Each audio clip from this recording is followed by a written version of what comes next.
I'm Mika Taanila from Helsinki, Finland, filmmaker and artist here in St. Louis, CAM, right now, and we have an exhibition called Tomorrow's New Dawn. And it's basically about time and speed, and I'm intrigued by the questions of technology. And because we live in a Western society and we are surrounded with technology every day, and there's really rapid changes in technology. And so I think these pieces, more or less, they speak about these rapid changes and how it affects our psyche or human mind in a way. And I'm fascinated by this idea of or concept of human engineering, with all the double or triple meanings of the term. Whether we use mobile technology and computers, or basically any technology to make our life easier and more comfortable, and therefore we are kind of subjects and we are the masters of the technology. That's how we are taught to believe, I think. And on the other hand, we can look at the same things to mobile technology, for example, whether we are the objects of somebody else, perhaps maybe doing the engineering to us. We don't know. But I'm really fascinated about how fast all this happens. The phones or video gear that we buy this year, within 6 months or 12 months, it's outdated, it's obsolete. And I think that's one of the connecting themes in this exhibition, the obsolete technology. I mean, I have this piece called Twilight. When I made it 3 years ago, it was the latest model of video projectors, very up-to-date, state-of-the-art with a built-in DVD player. And now, when we present it in a museum, it's really a Stone Age device, and it's it's a sculpture with that becomes more and more outdated.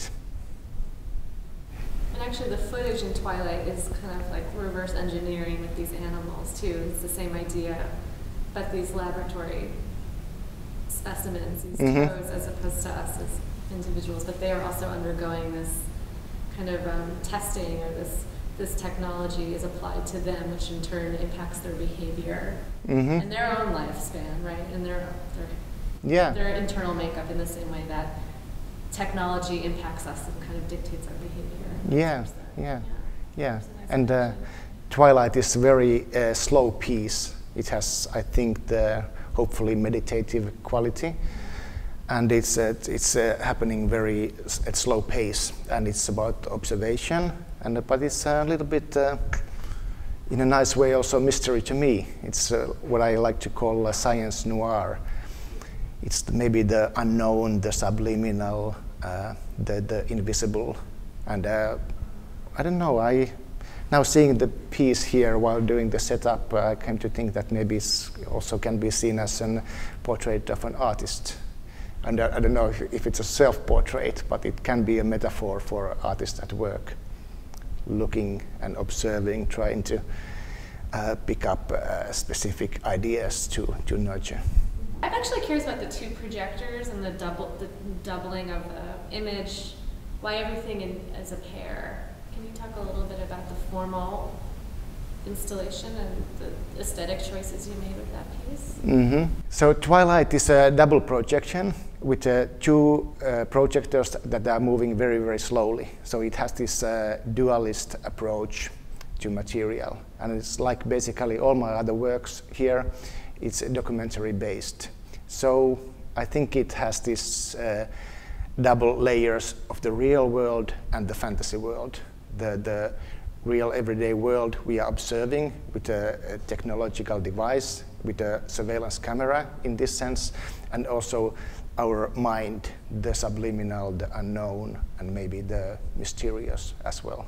So why don't you just walk us through 6 Day Run and what's going on in that piece, what it's about. 6 Day Run, it's basically a sports film. And it's fascinating to screen a sports film in an exhibition that deals with technology.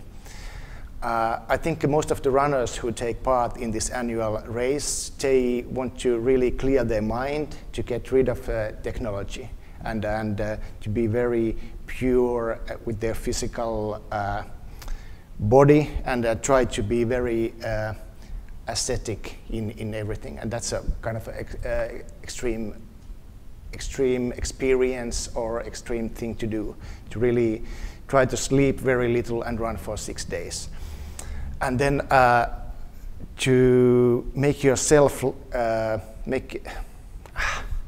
it's too long, but I try to, because the point is that I think most of the runners, they want to get rid of technology and all the everyday problems and the stress of being surrounded by the hard world, and in a way to become machines themselves. That's my take on that. They might have a different opinion, but I feel it's they want to be machines in a very free and very open way, to be transcendent and to be one with the world and also one with the God. Can you talk a little bit more about that idea of transcendence? The idea of 6-day run for the runners is that they try to really get to a different state of mind. And one of the key factors there is that they try to sleep very little and make loops and really do like a concrete competition at the same time. And I was intrigued when I did the research for this project that on this balance, that it's really a competition for the runners, and also at the same time it's a spiritual exercise.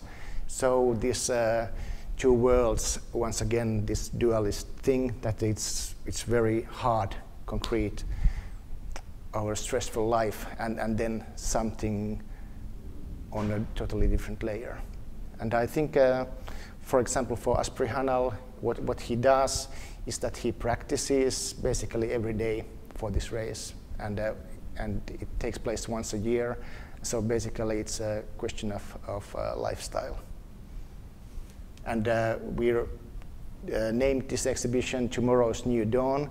So who knows that these 6-day runners, they might be an example or an ideal for future generations, to really remove little by little technological devices and really do something else with their body and mind.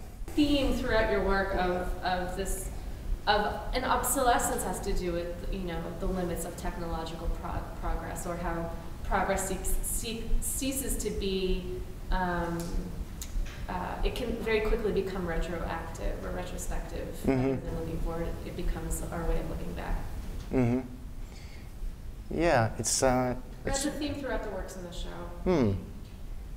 And I'm very interested in the incomplete, the fragile, and if you think about utopias, I'm not really interested in success stories like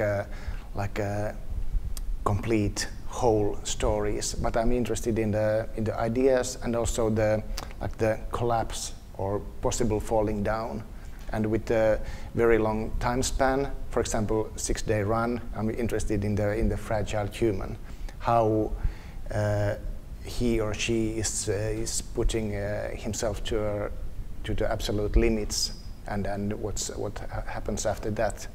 And I wanted to make the film is in a way it's documentary, it's the real world, but in a spiritual way. I think it's almost abstract. I wanted to keep it very open to different interpretations. I guess I have one more question. Yeah. Several of the works deal with VHS technology, and I'm interested in why VHS-based material for many of the works you make. So I'm curious to talk more about that. Yeah. 3 of the pieces in this exhibition, one could say they are VHS pieces. Verbrantes Land, a music video, then Twilight, the video sculpture, and then brand new photograms made on destroyed VHS tapes. And VHS tapes, I think, simply because it's a part of my growing up, my childhood, and especially teenage years, when I really started looking at a lot of films. And really fascinated, and I think even more and more on VHS, because it has this fragile quality that the tapes, they deteriorate. Yeah, year by year, and after each watching, they break down, but in a different way than a film. The film has more maybe romantic quality with the scratches and the dirt and the flickering of the film grain and so, but VHS is something quite hard and clumsy and dirty. And I think it's a good metaphor for the human mind. How do you come to some of your subject matter? Tell a little bit about your process, and can you talk about your interest in reconstituting found reconstituting, like, reusing it in a new way? Why found footage? Why found footage? Okay, yeah. Yeah, I use found footage or archive footage in a lot of my works, and I really love spending time in archives, whether it's Finnish film archives or my private archive of VHS tapes or somebody else's archive. I'm really into film history and cultural history as well.